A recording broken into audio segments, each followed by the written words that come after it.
Welcome back, everybody. Episode 3 of Friggen Good Politics. Oh Politics is the yeah. ultimate game of influence, and we've got the stories, lessons, and overuse of sports analogies you need to master it from a uniquely Canadian perspective. So, welcome to Friggen Good Politics. Welcome, Derek. Welcome back. Thank you for being here. Anything fun you wanted to tell us that you've been up to in the 3 days since we recorded the last time? Yes, I do. I was at the Calgary Flames versus Toronto Maple Leaf game in Calgary, Nice. and it Nice. was the best game I've ever been to. Oh, So I'm a really? huge Leafs fan. Yeah, I love the Flames too, but I'm definitely a Leafs fan first. So going there wearing my Leafs jersey, hometown boy Willie Nylander scored a hat trick. The hats rained down from the Nice. opposing fans in their own barn, which is incredibly rare. Like people don't realize how rare Yeah. that is. And Willie had apparently never scored a goal in his own hometown, so he's never scored a goal in the Dome before. And Really? so, but now he scored a hat trick. So he kind of they Good sort for of him. yeah, they unjinxed the Leafs there because there's always jinxes, right? It's like if you say this guy's going to score a million, he scores zero. Of And course, yeah. thank you to the announcers for that. That could almost be a stick tap later, but incredible game. I had some great friends that I went to the game with. Joel Purdy, a buddy of mine, and his kid Jack. My kids play on the same team, and then his coach Nice. Kyle Ross and his kid Link.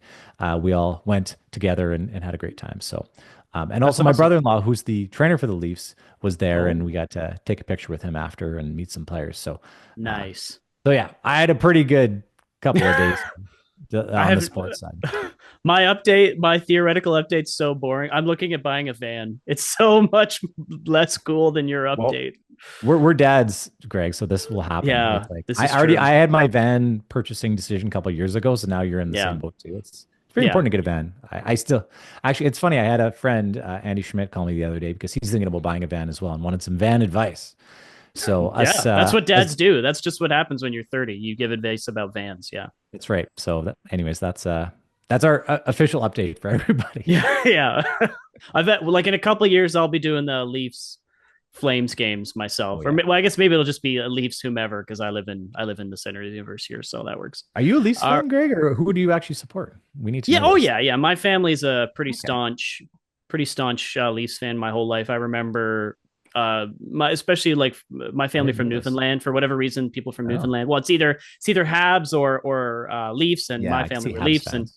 I Yeah. remember being huddled around the little TV in the kitchen at my aunt and uncle's Mhm. place in Brampton. They were from Newfoundland, lived in Brampton, and watching cheering on the Leafs back when I was That's just a great. wee tot, just a little guy. So I yeah. love it. I love it. I also have noted that our first interview with Brad Wall, you mentioned your covering of your chair, and you still have that. Yes. So good on you, the John Snow cover. So I love Yeah. that that's Yeah. still there. It's Yeah, because do you have, winter. I got to stay warm. yeah, no, I think that's great. Especially yeah with the carbon tax going up. Oh, and speaking of I guest gotta interviews, include that in there. oh, for sure. Yeah, no doubt. Speaking of guest interviews, we have, I think, a banger interview coming next week for you. I can't say it yet because it's not 100% confirmed. And then we have two or three other ones lined up that I think are going to be fantastic. So we're probably going to drop Yes. a guest specific episode next week. So watch for that. And so this one's just me and Greg. So Yeah, deal sorry with it, guys. people. Yeah, And deal you'll with get it. us for this All right, episode. let's dive in. First Let's do it. play, first period here. We're heading in. We got Jordan Peterson. Is he trying to be the new?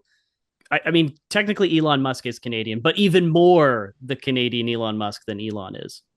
Derek, He may I'll let you be. take the first stab at this. So I just saw this video last night. This was Jordan Peterson launched a video saying Canada must offer Alberta more than Trump could. I'm not going to play it, but what I thought was interesting was he's clearly trying to have an influence over this liberal leadership election. He's very hard on Mark Carney, and he's been very active against Trudeau for a long time, but he's doing more and more of this activism, I would call it.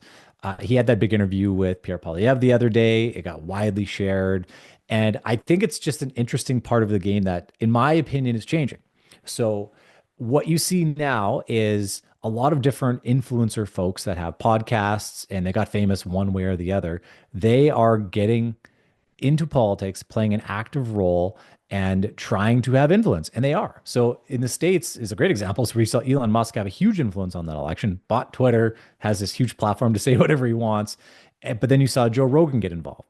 And you saw J.K. Rowling get involved recently on the gender issue. And then you saw um, a lot. I'm trying to think of the other person that.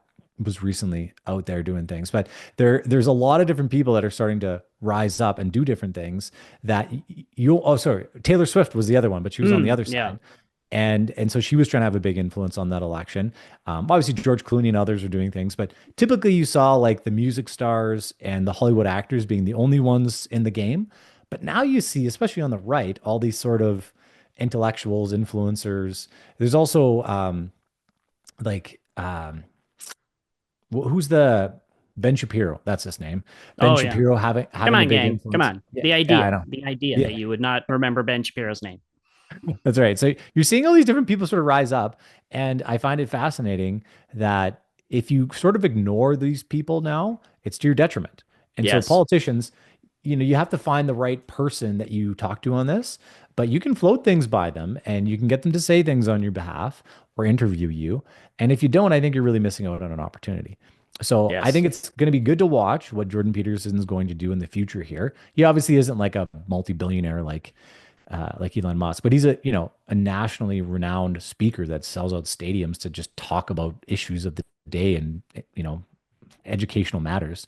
Well, he's So he's yeah, more well known than most cabinet ministers.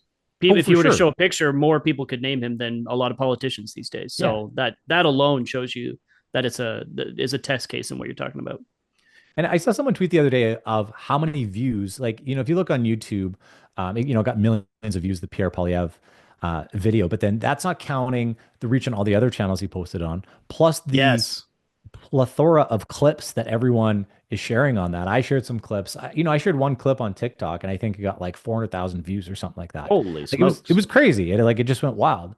And so that is showing the power of like a long form interview, make a short clip and you're going to have a lot of result from that. And so Yeah. I think the Joe Rogan interview with Trump was a lot different than any politician or U.S. election, presidential election has ever seen something like that. And it was clipped a million times, and it showed the depth that he had compared to Kamala. And I think the other principle here that I wanted to talk about is when you do these longer form interviews, it allows people sort of a sneak peek of who you are as a real human being. Yeah. Where if you're doing the typical media interview for a minute, 2 minutes, they're trying to get a 6 second clip out of you. It's very talking pointy and you don't Yes. really understand Very what's, shallow. yeah. And so people, you shouldn't underestimate your electorate of people that you're trying to influence. Some people think, oh, I'll just say this and they're dumb and they're going to figure it out. I'm like, no, I think you should never underestimate your audience and you should speak intelligently to them. Like don't think that they can't grasp what you're trying to say or anything like that. I think that shows some contempt towards your audience if you don't do that. And so these podcasts are an opportunity, and I think it's a requirement now. People want to Yeah. know more about their leaders they're electing, and sometimes you see this in like year end interviews with politicians, but even those are pretty scripted.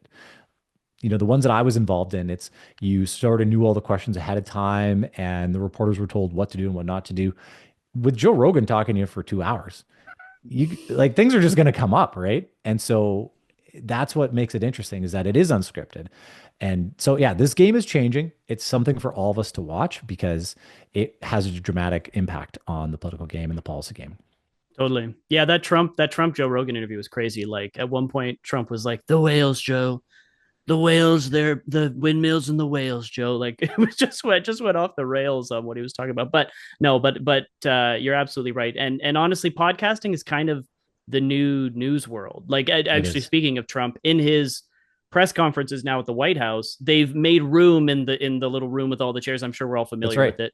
They've made room for podcasters who I do saw that. news coverage now. So that's the trajectory. And I think that's going to really escalate over the next 10 to 15 plus and into For the sure. future.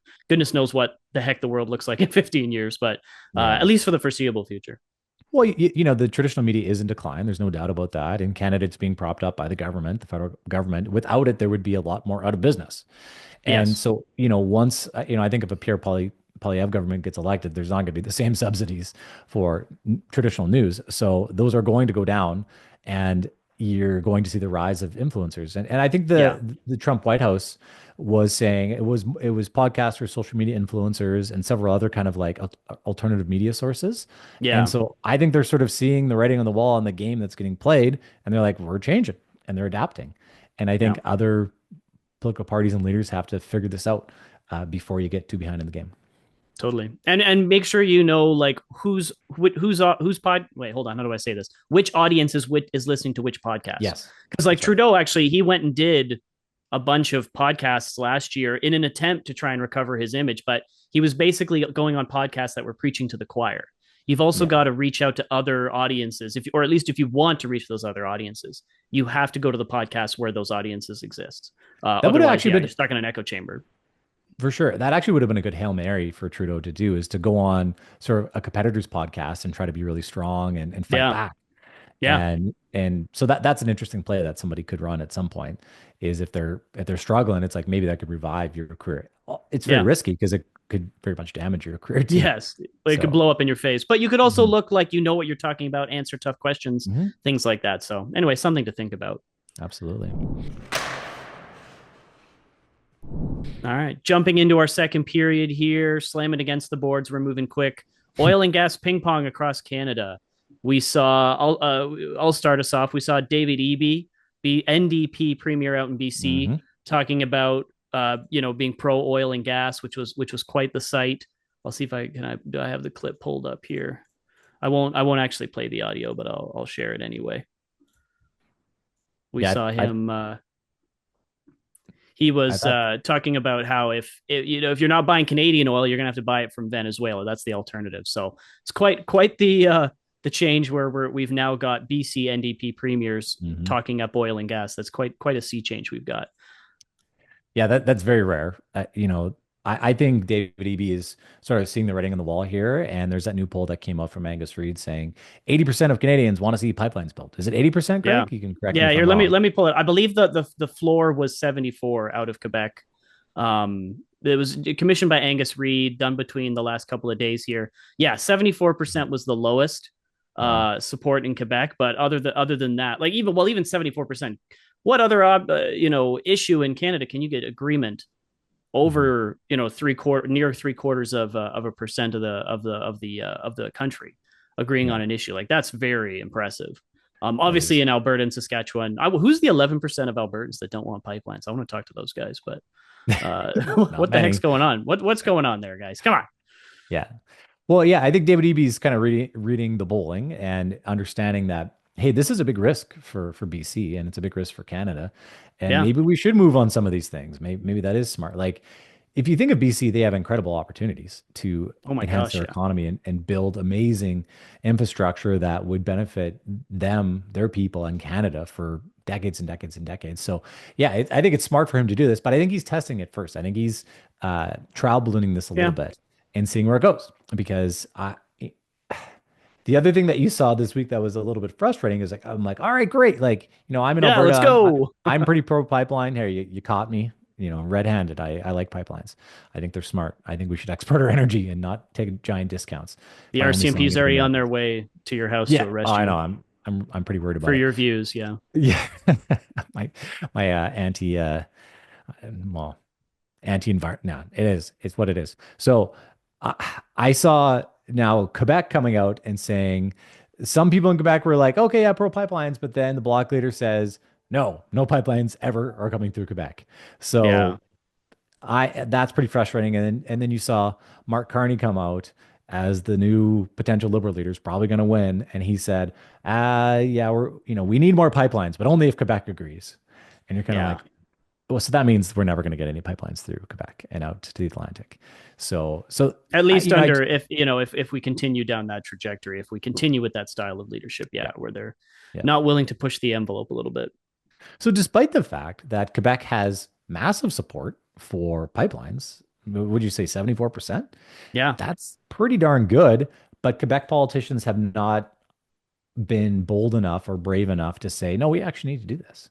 Yeah. And the reason for it, and people don't understand this, but if Quebec actually were to start producing more of their own resources and developing own source revenue rather than taking equalization dollars and federal dollars, they would actually get a lot less equalization Yeah. is the reality.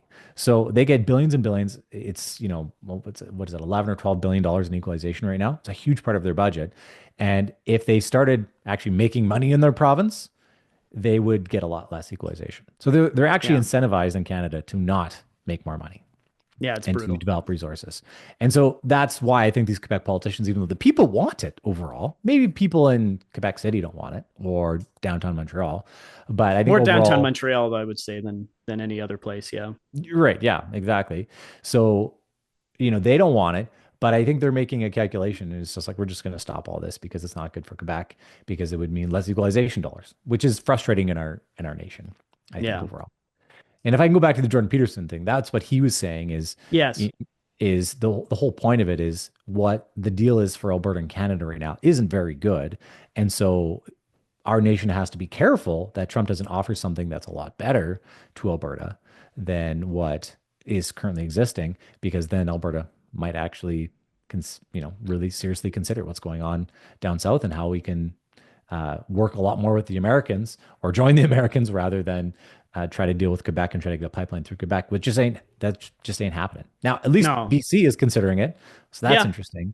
But you can tell the Quebec politicians they have no interest. They're not willing to take that risk, even if it's better for the country, but they don't think it's better for Quebec based on Yeah. the It's like equalization it's like formula. watching your team, they got the other team's got a penalty. It's 5-on-4, whatever it is, and no one's shooting. Right. You've got a not a wide open net, but you got a really good chance to score here, and you just don't shoot. It's Yeah. the same. It's that kind of level of frustration I find. Yeah, I for do sure. want to give a shout out though. Like I think one of the big reasons why this polling shows 75% or near thereabouts of support for pipelines across Canada is the advocacy that's been done over the last 10 years. That's a good When point. Harper was in power, he struggled to support oil and gas because there was very little advocacy infrastructure to support him. And Hmm. politicians much prefer to push on open doors than closed ones. And right That's now, right. oil and gas and resource development in general is a huge open door. Right. So major shout out to all the oil and gas and resource advocates across the country and it's taken time. It's taken about 10 years or so Right. of pushing that message, but it's worked. And that's a Hmm. message to all the other people who think, no politician wants to talk about my issue. Well, you have to put the time and you got to spend the money. That's the other thing. Like You do. industries have to understand if you want your industry to be advocated for, you have to spend the money and you have to spend it over more than 6 months. It takes time. So That's right. that's also a lesson to be learned there. Well, and that's how Pierre Poilievre is, I think, is changing the game too. Is he had that big op-ed and he's been saying it publicly to fire your lobbyist, and he's been Yeah, calling out specific groups and being quite aggressive on this. And it's because he's been in government before under Harper, and he sees how difficult it is to push policy forward when you have nobody supporting you. yeah, And I've gotten into in debates about this before with people, because some people say it's like, well, politicians are elected to lead and they should just make policy change and make things happen. It's like, why do you need industry backing you to do this? Why should industry or businesses or anybody else spend money on trying to help you with this? Well, the reality is, if no one else is showing up behind you to support you, it's a very lonely game and you just won't end up doing it. Like political will is a real thing, yeah, and political capital is a real thing. And if you're not cultivating that as an industry, if you want something passed as an industry, you have to run a public influence campaign to help yeah, yourself out with that. And that's what Pierre's saying. He's not saying lobbyists are evil. He's just saying they're not as useful as you think without public opinion yeah, shifting and public opinion campaigns. And so, that the game is changing in that route too, because Pierre's saying, I'm not doing, like, even if I wanted to do these things, I can't, because you need the support of the public to do it. yeah. It's like if you want your quarterback to get out of the pocket and start moving around, throw the ball. Like your O line needs to be there to defend him. If the O Hmm. line's not there, giving him the breathing room, he's going to stay still. Yep. He's going to ground the ball or miss it, or you're going to get intercepted. You got to be careful. That's right. That's right. So I would almost say it's like a running back. It's like the politician wants to run forward, but they need Yeah, an O-line blocking people from saying this is a horrible idea. This is stupid. yeah, Otherwise, you're just going to get tackled and nothing's going to happen. You're not going to go anywhere. yeah. You're not going down Not the going to go field. anywhere. Yeah, So exactly. thank All you for right. that sports analogy. Great. Yeah, I you're needed it. welcome. You're Yeah, I welcome. always forget to do the sports analogies. I get into it and then That's they my do it. job. It's Yeah, because yeah. it's Super Bowl. It's Super Bowl Sunday this That's right. weekend, so I got it on the brain. Who do you got? Quick. Who do you Oh, got for I Super Bowl? got the big bowl of nacho chips and Tostitos cheese. That's who I'm rooting for. I have no dog in this race at all. Really? I No, guess I no. guess Give I us a pick. want. Come on. I like Harrison Butker, the kicker for the Chiefs, so I guess I'll root for the Chiefs. I guess You're because you're Phillies you're fans are cheering for a insane. kicker? Why do you like the Yeah, kicker? What's he's the a deal good with him? guy. He's a good, upstanding guy. I like him. What do you know about him? I don't even know this guy. I've never heard of him. Harrison, Like, but he's the kicker for the Kansas City Chiefs. He's a big Catholic boy. So as a resident oh, Catholic, I have to cheer oh for yes, the. oh It's yeah, yes, it's yeah. it's a very one-dimensional reason to root for them, but it's all I got. Like you're asking me for The something, that's all Catholics I got. unite. All right, Yeah, fair enough. yeah, Well, that's a legitimate reason. I don't know. That's fine. So yeah, and they're winners. They love winning, so I guess I'll cheer for the winner. I like the Chiefs. I like the dynasties. Okay, I think I said that in our first episode that I cheer You for the love a winner. Patriots. Yeah, I love a winner, and so until somebody else becomes a winner, I'm going Chiefs, and I want the three-peat. I want to see it. There's a So joke in there about you being a Leafs fan, but as a Leafs fan, I won't say. yeah, well, I wish the Leafs were a winner. I Yeah, really they do. are they are up here and in here and all the places that it doesn't count. That's right. Can I just add, Senators fans? They've had a couple of good weeks. They had, I think Yes, it was a 5 game winning streak, and they're actually close to the Leafs in the standings right now. And so they were basically saying, "Hey, look at us!" And people are calling them Stanley Cup favorites. And I said, "You've had 2 good weeks. Settle down. You've been terrible for relax. like All right. 8 years, and you're like, Yeah, oh, look at me now. Let's plan the parade." I'm like, "You're doing the Leafs thing, where it's like we yeah. have 2 good weeks and we plan the parade." I'm like, "I've been hurt too many times to do that. You just Build the haven't been hurt enough." statue. Yeah, I'm not getting there. So, Yeah. sports talk. Sorry, let's get back to political talk. Let's get all right. We're moving into the third period here.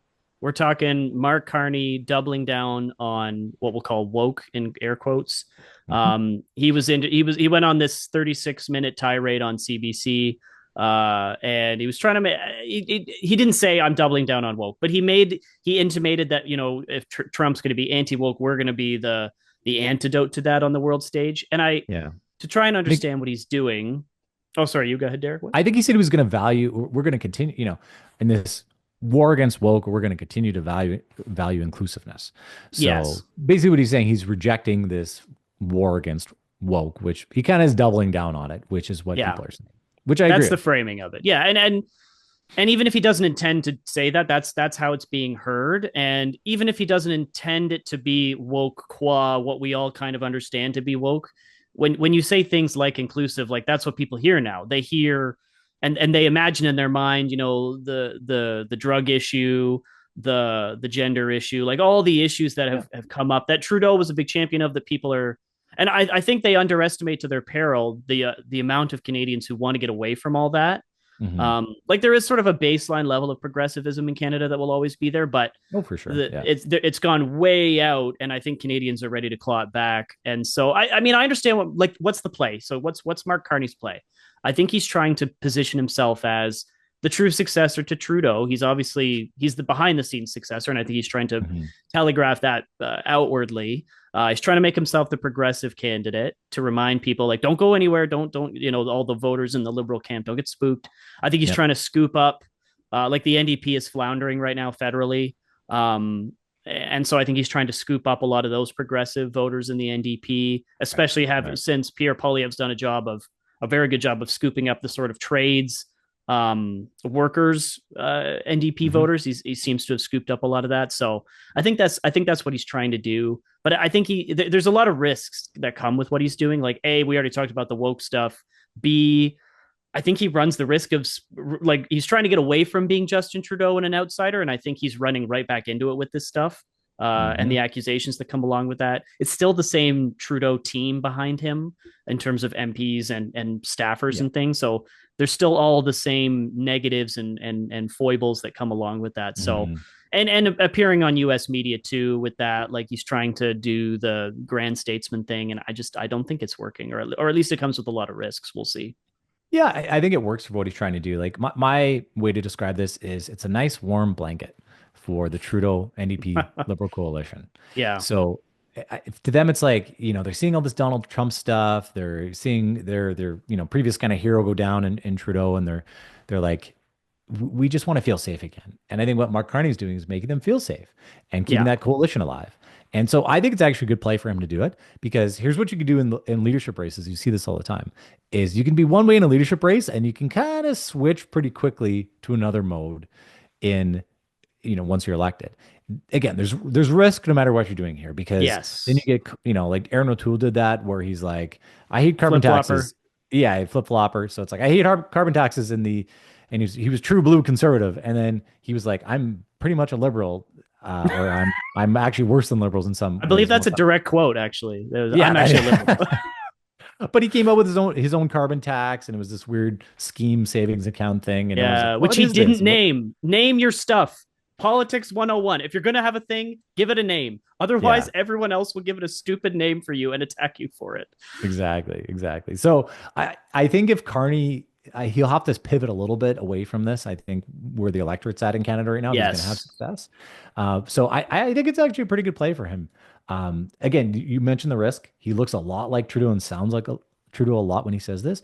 I can really tell it's the same team behind Carney that was behind Trudeau. Even like the framing in their videos and what they're doing and how he's talking. I'm like, even the way he pauses, he's very slow and deliberate as he talks. I'm like, this is kind of creeps me out a little bit how close it is to He's Trudeau. like a slow, older Trudeau. Yeah. He is. Yeah. And so, it's again, that's why it's the warm blanket to Trudeau supporters, because it's okay, this is a new face at least. He's got this sort Yeah. of business background type of deal. And it sounds really good because it's like, oh, we're going to build infrastructure and pipelines, but not if Quebec is going to Yeah, say not anything bad actually. about Sorry. it. So, Yeah. so not actually. Yeah. But like again, this is how the liberals win is they say all the right things and they don't exactly maybe fulfill on them all the time. But that it's a game that has worked for them for the last 150 years that Canada's been a country or Yeah. more at this At least point. the last 70 to 80 for sure. Yeah. Oh, for sure. They've had a lot of success. Yeah. So yeah, I think, Carney still seems like he's gonna win, in my opinion. You never know. Freeland probably still has a shot at it, but it seems like he's the shoe-in for this, and we'll see how he keeps positioning himself. Like I just don't see Freeland having any momentum in her messaging to basically take over the coalition that's been formed with the Liberals right now. Do you see anything differently over Well, I there? think you'd have. She runs a first of all, the real dark horse candidate is Ruby Dalla. There's a lot of Yes. Dallamentum out there, so don't What sleep did you on call it? Ruby. Dollamentum? Yeah, don't sleep on my girl Ruby. All right. Second of Yeah. all, yeah, like for if Freeland does actually win, like if she's out there, like behind the scenes, assassin, like scooping up all these memberships and actually somehow comes out on top, which I'm not discounting. It's a non-zero chance that Hmm. that happens. Yeah. I think there's a chance that like everyone's ready to swap out the quarterback for this other star quarterback, and then you swap it out for this other random.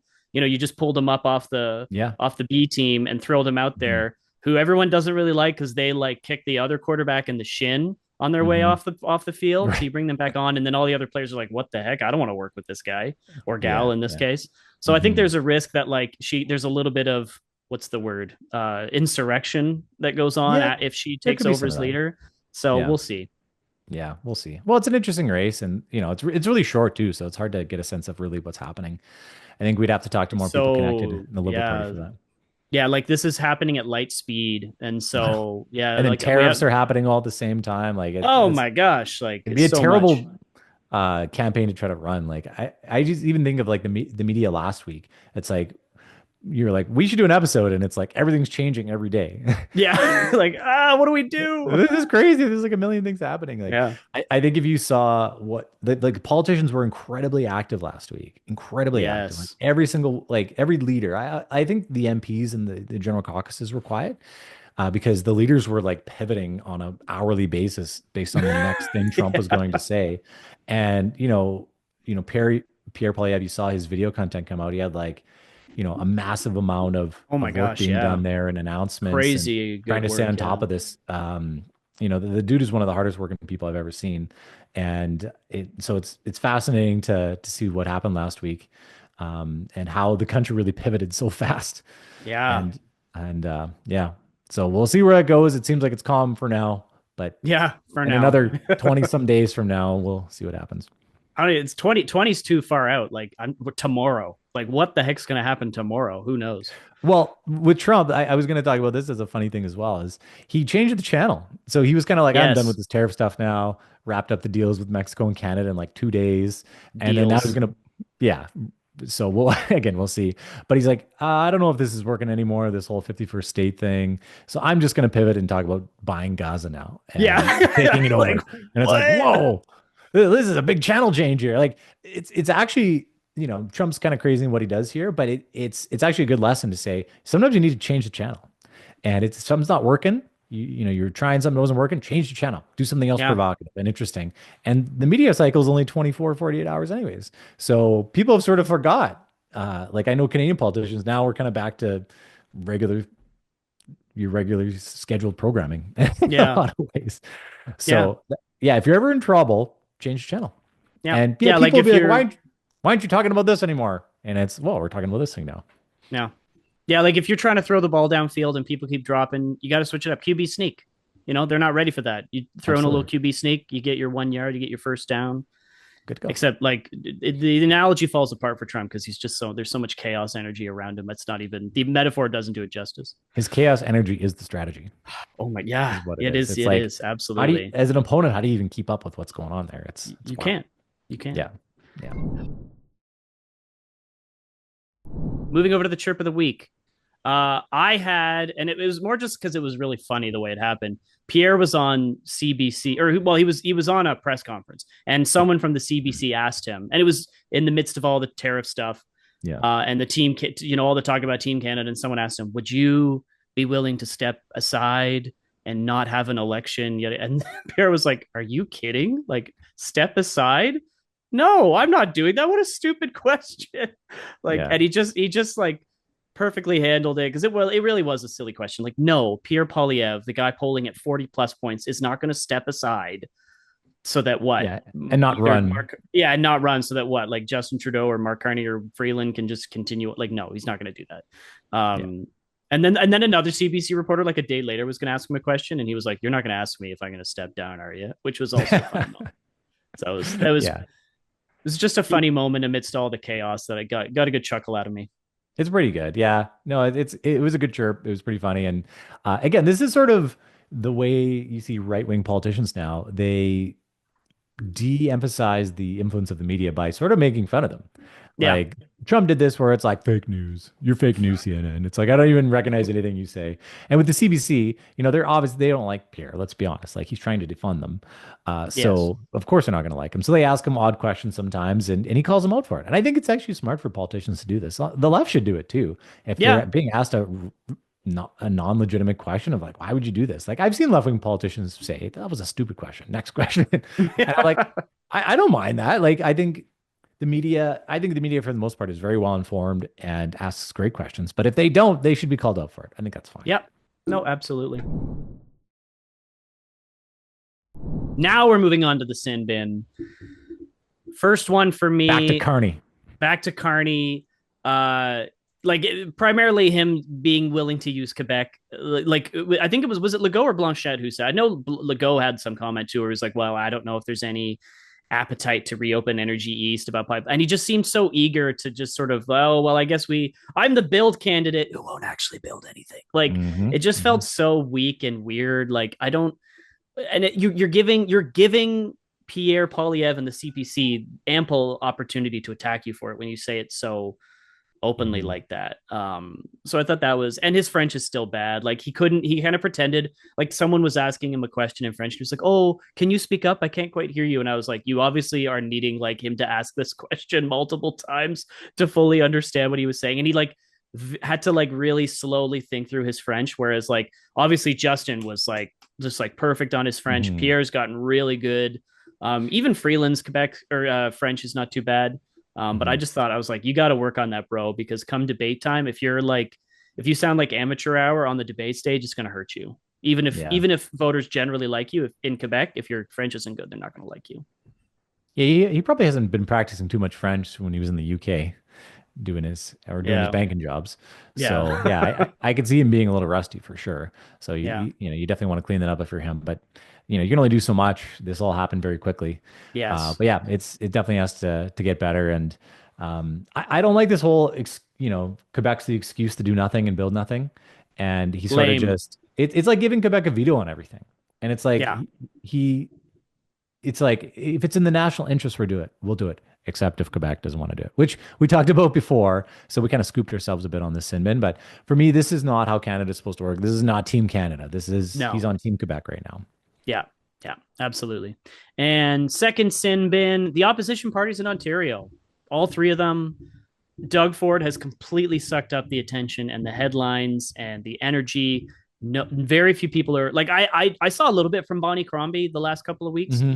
Yeah. since we first talked about this issue, but like haven't seen anything from Merritt Stiles, and even the Pretty stuff that quiet. we saw from Bonnie Crombie. Like there was one of the headlines was the fact that she got caught. Someone asked her a question about like a hospital Brampton. somewhere, yeah, I don't care and then about it turned out Brampton.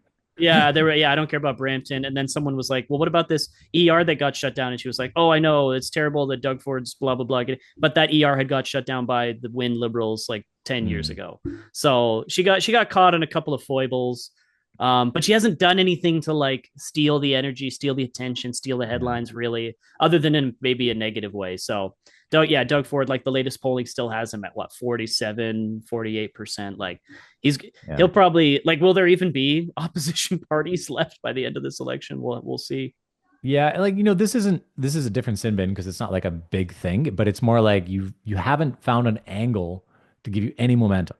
And you have Yeah. to find something. You have to figure out a wedge, figure out a message, figure out something Yeah. that people care about that you can get some momentum on, or even a wedge within the tariff discussion. Like there's just, you're right. I haven't really seen anything other than negative things about Bonnie Crombie, and I'm watching this stuff pretty carefully. So Yeah.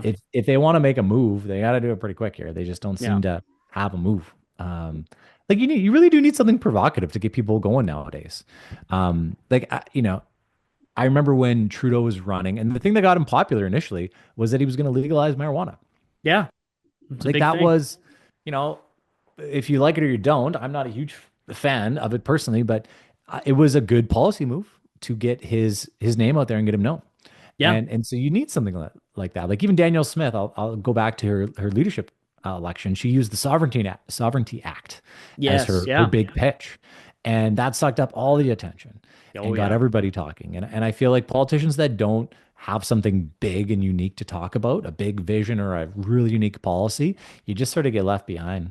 Yeah. It's the media cycle's too busy. They'll find something else more interesting to talk about. So you got to Yeah. actually be provocative and interesting. I talk about this all the time. Like you can't be boring and vanilla and slow. Even though I like vanilla ice cream, you shouldn't be vanilla in your messaging because otherwise it's just a waste of money. Like no one's paying attention. So, and with these political parties in Ontario, they're just being very vanilla, other than saying they hate Brampton, which is interesting. That's provocative, but in the wrong way.